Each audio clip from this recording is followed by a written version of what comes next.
I'm Amelia. Today we're going to talk about the relationship trap that's secretly running your life.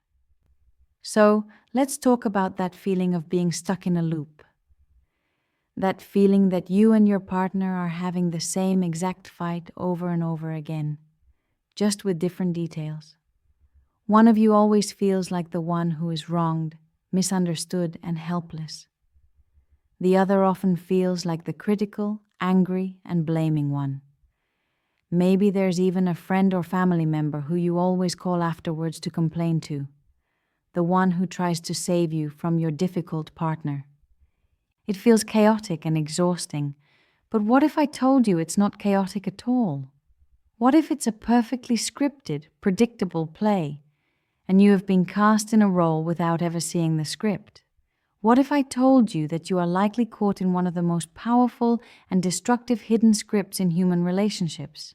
A psychological prison with only 3 roles: the victim, the persecutor, and the rescuer. This is the Karpman drama triangle, and it might be the single biggest reason why you feel stuck in a cycle of endless drama. Today, we're going to put a spotlight on this toxic stage. We'll identify which role you tend to play, understand how you and your partner constantly switch roles to keep the drama going, and I'll show you how to walk off the stage for good and reclaim your personal power. The drama triangle was first described by Dr. Stephen Karpman, and its brilliance is in its simplicity. It shows how people in dysfunctional dynamics adopt one of 3 roles. Let's meet the cast. First, we have the victim. The victim's core belief is, "Poor me." They feel helpless, oppressed, and powerless to change their circumstances. They don't take responsibility for their own feelings or problems. Instead, they seek a rescuer to save them and a persecutor to blame for their suffering. It's important to distinguish this role from someone who is a genuine victim of abuse. The victim role is a psychological stance of helplessness. Next, we have the persecutor. The persecutor's core belief is, "It's all your fault." They are critical, blaming, and controlling. They need a victim to feel superior and righteous. They often mask their own vulnerability and fear with anger and judgment. And finally, we have the rescuer. The rescuer's core belief is, "Let me help you." They are the classic enabler, the fixer. They need a victim to feel needed and validated. Their self-worth comes from solving other people's problems, but their help is often counterproductive. It keeps the victim dependent and prevents them from finding their own strength. These are not fixed identities. They are roles that we step into. You might have a default starting position, but in any given conflict, the players will frantically switch roles. Let's watch the play. It starts with a victim complaining to a rescuer about a persecutor. "My partner," the persecutor, "is so insensitive. He never helps around the house. Poor me," the victim. The friend, the rescuer, swoops in. "You're right, he's terrible. You deserve so much better. Let me help you." But then, the rescuer gets tired of the victim never taking their advice. Their frustration builds, and they suddenly switch roles. The rescuer becomes a persecutor. "You know what? I'm tired of hearing you complain. You never do anything to change. It's your own fault you're miserable." Now, the original victim feels attacked by their former rescuer. They might even go back to their partner and say, "You won't believe what our friend said to me. She's so mean." Suddenly, the partner becomes the rescuer, and the friend is the new persecutor. The triangle has simply rotated. It is a never-ending, energy-draining soap opera where no one ever wins, because the game itself is designed for perpetual drama, not for resolution. So, how do you escape? The only winning move is not to play. You must learn to step off the triangle and into a place of empowerment. The antidote to the drama triangle is what is known as the empowerment triangle. It involves consciously shifting into a new, empowered role. If your default role is the victim, your new role is the creator. The victim focuses on the problem and what they can't do. The creator focuses on the outcome and what they can do. They take responsibility for their own life. The victim asks, "Why is this always happening to me?" The creator asks, "What do I truly want? And what is one small step I can take towards it?" The action plan. The next time you feel that poor me feeling rising, stop. Take a breath and ask yourself the creator's question.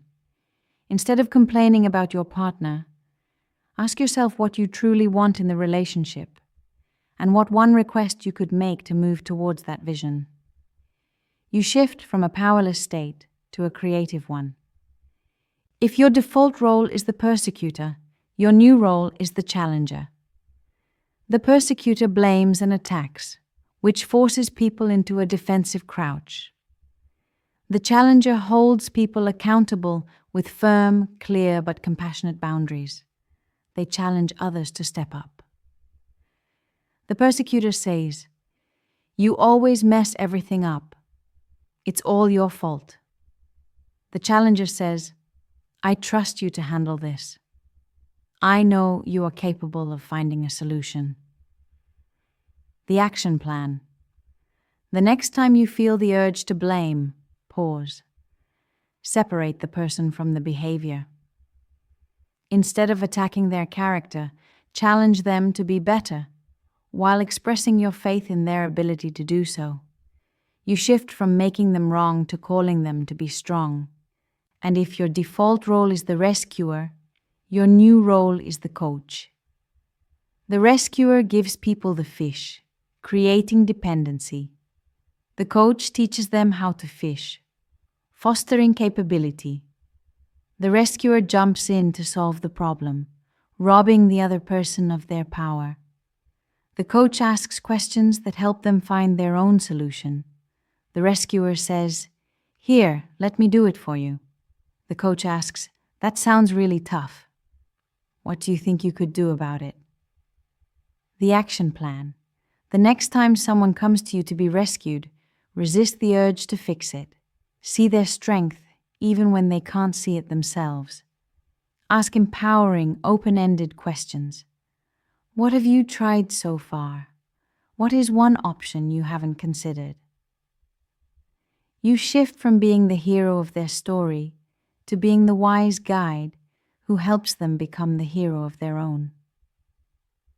The drama triangle is a subconscious game that thrives on the refusal of personal responsibility.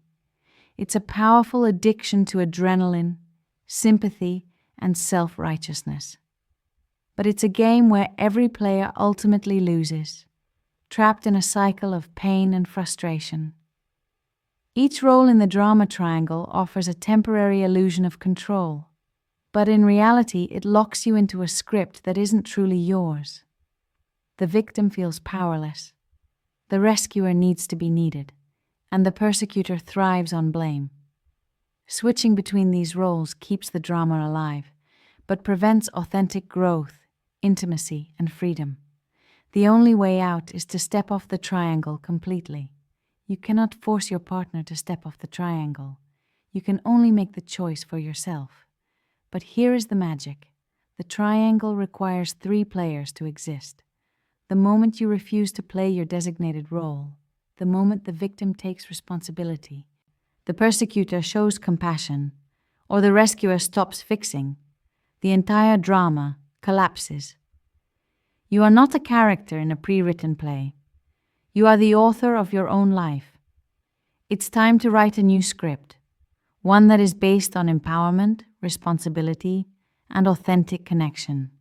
Which role on the drama triangle do you recognize most in yourself? Share in the comments. And if you're ready to step off the stage and into your power, make sure you subscribe.